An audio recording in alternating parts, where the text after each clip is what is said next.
Back in login.php, after instantiation of our 3 objects, let's create the condition for our login form. It's going to be if condition object form is post. We check in for the login email. If it has been posted, then we're going to perform another check, which is if object user is user, the method which you've created in the previous video. Now we pass in 2 parameters, object form value populated from our login email field, which will be get post login email, and the second value will be object form get post, and this time we're looking for login password. 2 curly braces. Let me close the browser here so we can see a little bit better. Actually, let's put on 2 lines, these parameters, so we can see it. So you have if is user, sorry, that way we can see a bit better.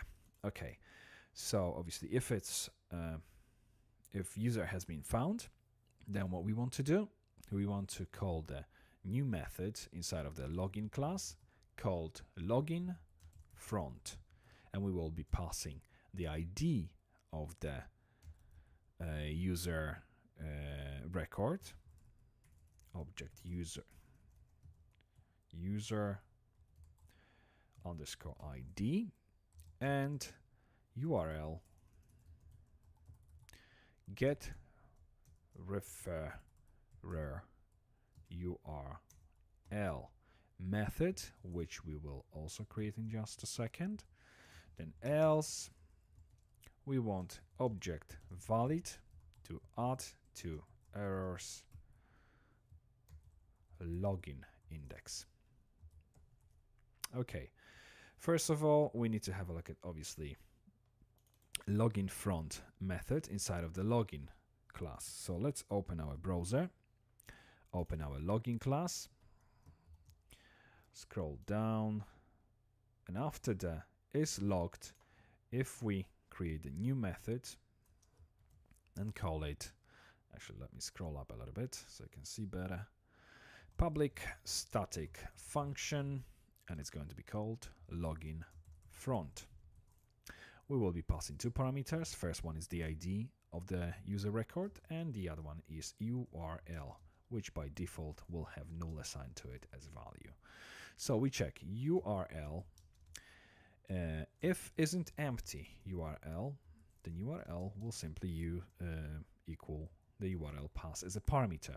Otherwise, it will equal self dashboard front, which is a default page if you simply logged into the system without being redirected to the login screen. Then we want to create 2 sessions. First session will be called self. We're going to pass index self login front. So the index is populated from our property, and we pass in the ID of the user record to it. Then we have second session, which is going to have a name of the self valid login property, and the value will be 1, confirming that the login has been successful.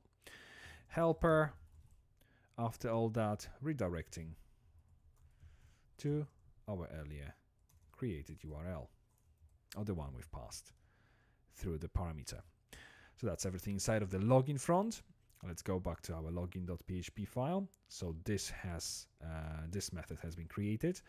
In the next video, we're going to have a look at a get refer URL method inside of the URL class.